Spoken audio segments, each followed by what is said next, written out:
What's up, guys? Crypto Muser here with your daily news and analysis in the crypto markets. And guys, huge news coming out of Congress this morning. I can't believe finally something big for people in this country and around the world. Our tax-paying dollars finally going to something that's important. Look at this breaking news. Bill to make daylight savings time permanent passes in the Senate. Wait, that's the big news? Wait, I thought this was something that was important.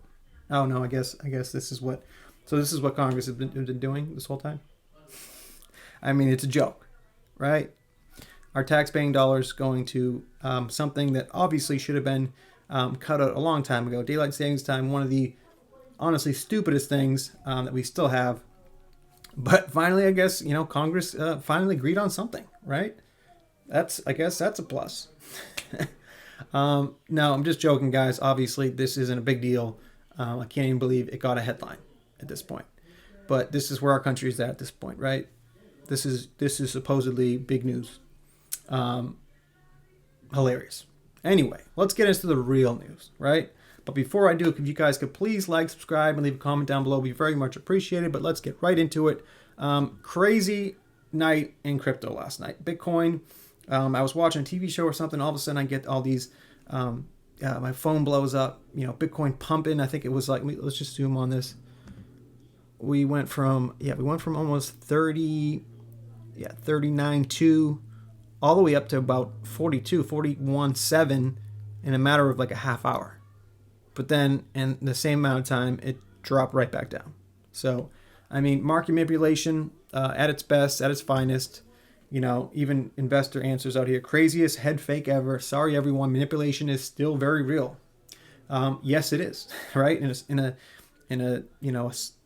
young asset class like crypto is, you're going to have market manipulation. Big money can still manipulate this market pretty well. I mean, you had, strong shorts in obviously here, and they liquidated those shorts, and then basically did the exact opposite when I got here. People went long and then they liquidated right back down. So it just basically a liquidity grab here by the manipulators.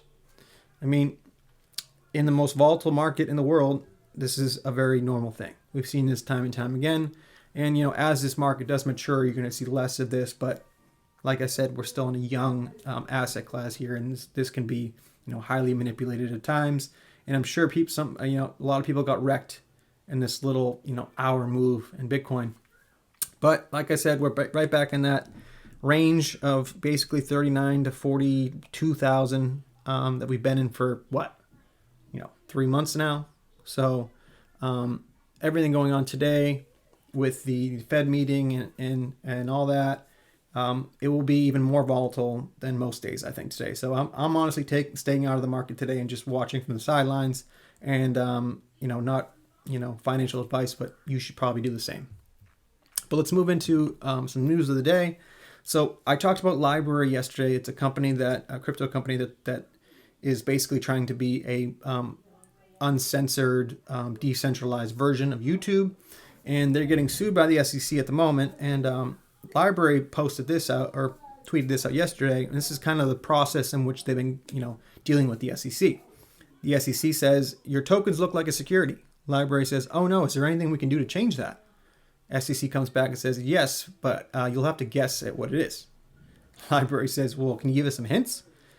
SEC, no. Library guesses, and then SEC says, you guessed wrong, and now we're going to punish you. I mean, this is the type of thing the SEC is doing here. By this regulation, by enforcement, they don't give you the laws, they don't give you the rules, but, when you supposedly break the rules that don't exist, then the SEC can come in and sue you and basically put you out of business. I mean, is this really the American dream, what we've always, dreamed about and always talked about?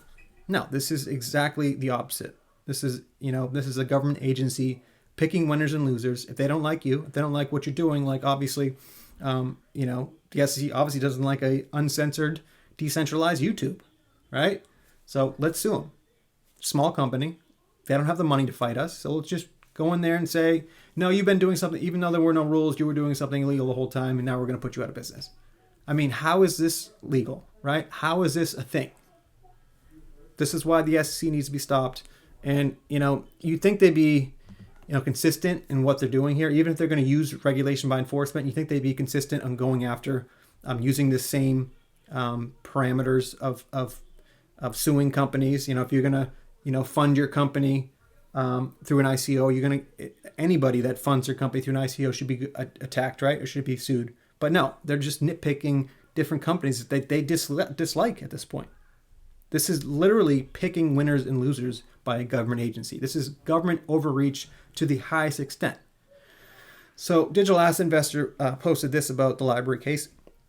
I think LBRY is realizing there's no choice but to publicly fight back. Our government has turned on the people.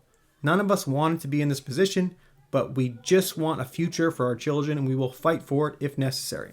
I mean, those are strong words by Digital Asset Investor, but he's right. I mean, this is, like I said, this is the American dream that these companies are going after. They're trying to change the world and make it the world a better place with these companies. Like I keep talking about, a decentralized, uncensored form of YouTube is good for everybody. But obviously, the SEC doesn't think so. So John Deaton even tweeted in response to this tweet by Digital Asset Investor, "I'm astonished that the industry leaders haven't been more vocal about the LBRY case. Ripple is a major player and has deeper pockets to defend themselves. XRP market cap is at 37 billion. The LBC token on LBRY is 20 million, right? It's a very small company. I'd say there's a market. And a need for a decentralized, uncensored alternative to YouTube. It's sad, and exactly what I was just talking about. I mean, this is something that the people want. I mean, the people need, right? We need uncensored forms of social media platforms because, what we've seen, obviously in the last year or so, is that you're seeing more and more censorship by these big tech companies. And honestly, that is the worst. That's the most un-American thing that we could speak of, right?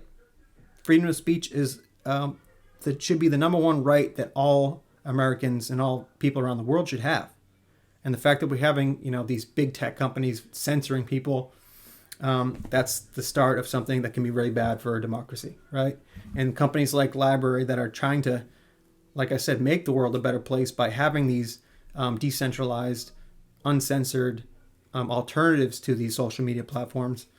It's just sad to see that a government agency is basically trying to put them out of business for doing things that other companies are showboating about doing. So let's look at so what LBRY said about this. So this is the tweet that Digital Asset Investor was replying to, and this is where it gets kind of interesting. So we're not trying to get anyone in trouble, but this is literally what we're being sued for by the SEC.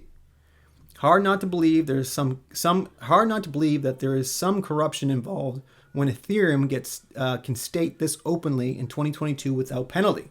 And what he's talking about is Joe Lubin's. So let's get into this real quick. So Joe Lubin tweeted this out last night. First of all, he tweeted it out so people couldn't respond to it. Right down here it says, who can reply? People that Joe Lubin follows. So no one can actually comment on this statement.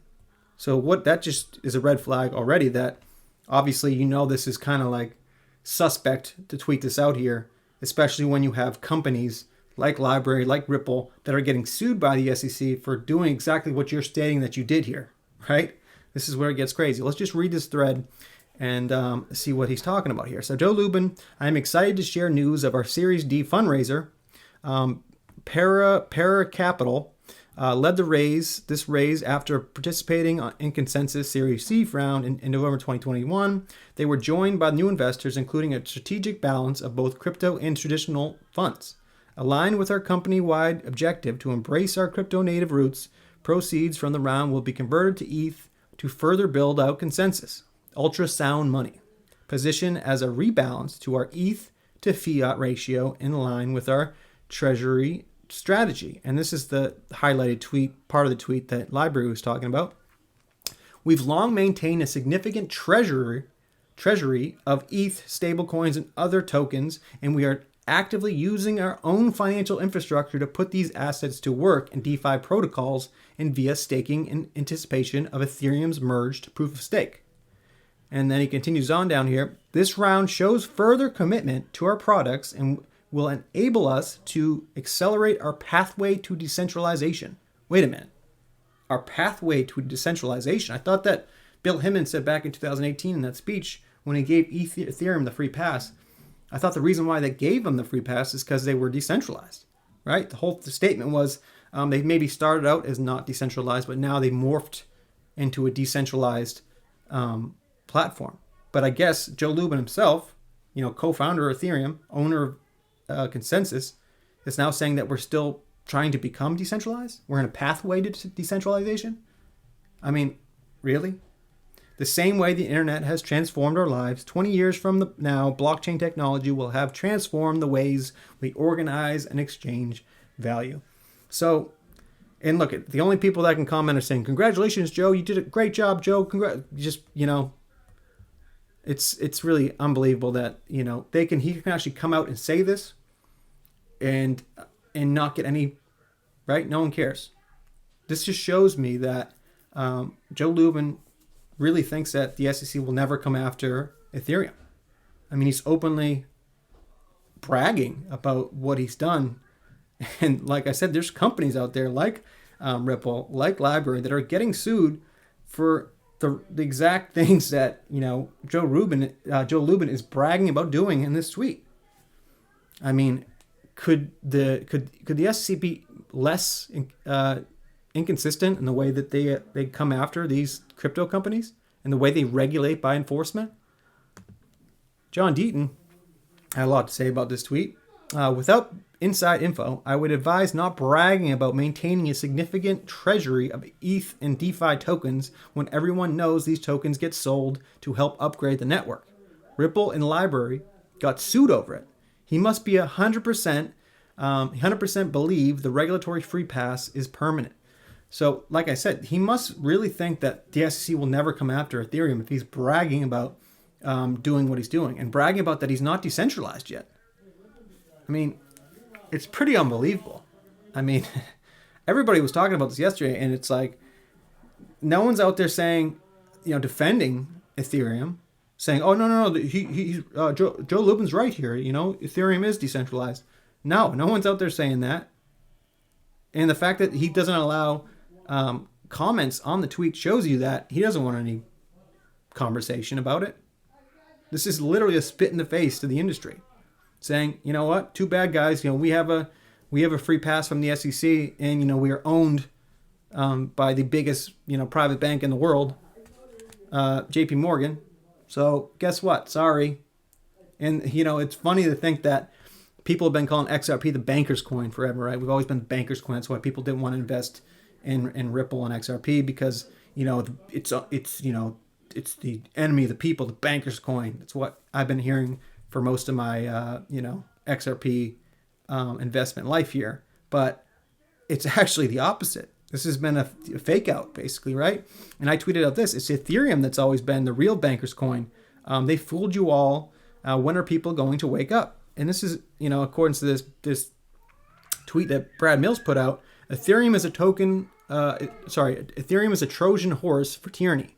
Consensus owns Infra and MetaMask. JP Morgan, UBS, MasterCard own Consensus. 99% of Ethereum transactions go through Consensus. DeFi is captured by venture capitalists and banks. Only Bitcoin is government resistance. Ethereum is not even insider resistant. Guys, this is the type of thing that people don't get. Like when they see Ethereum, they don't see this part of it. You see Vitalik Buterin. That's what all you see when you think Ethereum. You see this young entrepreneur that started this, decentralized smart contract platform that is going to change the world, right? But you don't see the other side that they don't want to show you. The side that basically JP Morgan has ran or owned, Consensus, which is basically Ethereum, since the inception of Ethereum. So who's the real banker's coin here? It's been this, sabotage of Ripple and XRP from day one, calling it the banker coin. Meanwhile, Ethereum was the one that was actually owned by the biggest company, the biggest bank in the world, JP Morgan. So, hypocrisy at its finest. So, yeah, but we're just conspiracy theorists, though, right? We don't have any facts here. I mean, Are you guys seeing this? I mean, I have nothing against Ethereum, right? The Ethereum platform itself, I own Ethereum. But the people like Joe Lubin that are involved with Ethereum and what they're doing, that's where I can't help but call them out, because this is not a level playing field, right? This is not the way the American capitalist system works. This is not a free market. When government agencies are basically picking winners and losers and letting a company like Consensus do what they want because supposedly they have a free pass from the SEC and the government. I mean, how hypocritical can you be, and how corrupt and in your face corruption can it be, right? Literally, they don't even care. If Joe Lubin, what was the reason for Joe Lubin putting out that tweet?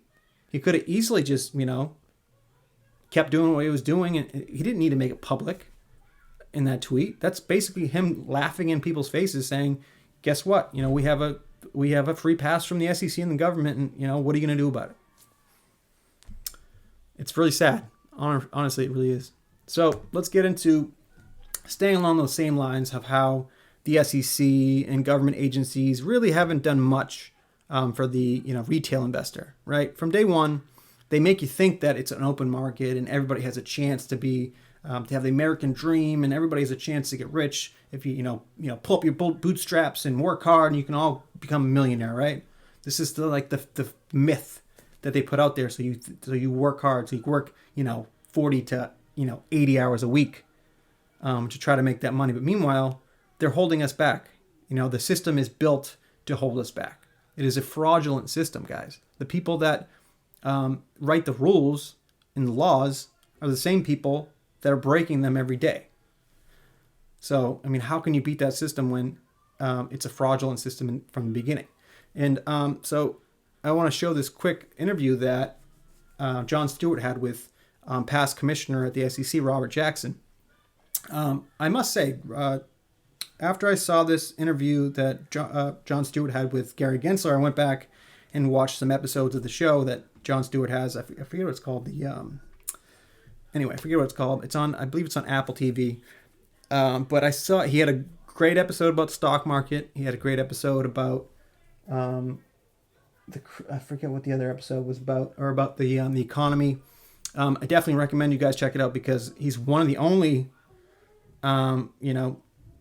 mainstream talk show hosts, whatever you're going to call him, that's actually calling out this the revolving door that we've had for years, where the private sector and the public sector are just this, like I said, this revolving door of back and forth, where, like I was saying before, the rule makers are basically the rules are being made by the private sector, right? And so who's going to regulate the big banks if the big banks themselves are making the rules? So let's break down this interview real quick. Let's get the first part out there, and then we'll get this is actually a second part. It's about 4 minutes, but very interesting. Let's just get it right into it. One sheriff, but the sheriff changes every day, because they keep chasing out the old sheriff, and then there's a new guy in there. There's a revolving door between corporate America and the SEC. It's self-regulating in a large extent, but they don't have any incentive to control, especially not even the front room casino of the stock exchange, which is the most transparent part of it. It's the part that we see, the part that the stock ticker on is the most transparent part of the stock market. And that functions with, as Citadel themselves wrote in a memo, payment for order flow is rife with conflict of interest. It is not an effective way. There's all kinds of non-transparent fund transfers that don't go on. The retail investor has difficulty seeing how much of the market is shorted. With GameStop, they were holding, I think, a short position of 140% of the entirety of the company. So within all those parameters, the sheriff in that town has to come up with another way of approaching things, because it's very clear what they have decided is, we're going to neuter the SEC to the point where we're comfortable paying whatever tariff they impose on us to give us the patina of a well-regulated industry. It is not well-regulated. spot on, right? I mean, he couldn't have said it better. They make it sound like, oh, this is no, we have like 5 regulators that are regulating the system. Don't worry about it. It's a free market capitalist system. Everybody, all you retail investors out there should be, should know that this is a fair system. But obviously, we're learning, especially with that GameStop, Robinhood scandal. It is not a free market system. Basically, this is a fraudulent system that the powerful and rich have been using as basically have a monopoly of making money, and they have this facade that the retail investor has any chance to make it. It's unbelievable. So let's look at the second part of this interview, where actually Robert Jackson actually chimes in here too. It is not well regulated. Absolutely, it is not well regulated, and you're absolutely right that the fines that these companies pay just the cost of doing business for them.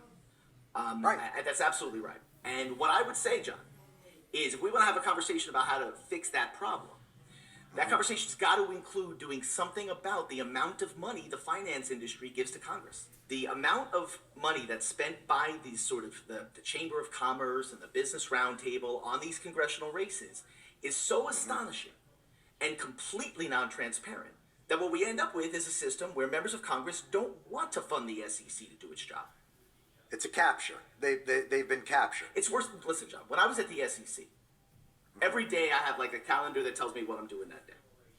Half those conversations, half my calendar is meetings with industry, their lawyers, or their lobbyists. And by the way, I was a guy who spent more time than most actually meeting with investors rather than the industry or the lobbyists. So that was interesting. So Gensler brought up, you've got these two polarities. One is capital formation, where you're trying to create a system where there's enough trust in it that people will invest their money into businesses, and those businesses can use that capital to make investments in infrastructure and hire people and all those things. But the other is investor protection. But it seems very clear that investor protection is, again, a facade to really help lubricate and facilitate capital formation for these companies. Spot on again. This retail, they always say we're protecting investors, right? Gary Gensler's always saying, and everything we do is to protect investors. But anybody that's been following the SEC with the Ripple case, LIBOR case, are they protecting investors? Are LIBOR and Ripple hurting investors in any way? No. Are there pump and dump schemes? Are there hacks? Are there fraudulent actors in the crypto space? 100%. You see them all the time. Is the SEC going after those people? The actual people that are hurting investors? No, they're not. They're doing the exact opposite. So they have this facade basically that they keep saying that we're here to protect investors, right? But meanwhile, no, they're not protecting investors. They're protecting the banks. They're protecting the private firms that make money off of us. So it's just like you said, it's a perfect word for it. It's a facade. They make us think that we're protected. They make us think that this is a free market system, but it is not. Bottom line. So I definitely, if you guys want to check out that whole interview, check. I believe it's on Apple TV. I believe, and I forget the name of the show, but it's Jon Stewart. So I'll end the video. So obviously we have a big meeting with the Federal Reserve today. Jerome Powell is supposed to come out. I mean, actually, it's almost 11:30 now. So I think when this thing gets, when this video gets uploaded, the news will probably be already out there. But today, the meeting, the Fed meeting, Jerome Powell will decide either to raise rates or basically not raise rates. Right? Will it be a half point raise? Will it be a quarter point raise? Will it be a whole point? Who knows? Right? I mean, at this point, it wouldn't be surprising to me is if Jerome Powell came out and said, actually, with everything going on, the geopolitical events, we're just going to delay this and not raise rates at the moment. And we'll look at the data, where they always say, we'll look at the data in a couple months and see from there. We'll or even if they could say, we're going to raise it a quarter percentage point, and then we'll see if we want to raise it more in the future. Like, I don't see them raising the rates more than 0.5%. I just don't. At this point, they can't afford to, right? They're basically, backed into this corner where either way, something bad's going to happen with the markets. If they raise rates, too much, stock market will collapse. If they don't, then obviously inflation will keep increasing. So, I do not, what does Jerome Powell do? Who knows at this point? But like I said, when this video gets uploaded, the news will be already out. So like I said in the beginning of the video, I'm staying out of the market today because I know that it will be highly volatile. I mean, I saw the market was green this morning, but that could obviously change very quickly when this news comes in from the Federal Reserve. So like I said, be careful out there and be safe, guys. But I will end the video there. Just remember to please like, subscribe, and leave a comment down below. But remember, I am not a financial advisor. Please do not take anything I write or say as financial advice. This is for educational purposes only. And thanks, guys, and we'll see you on the next one.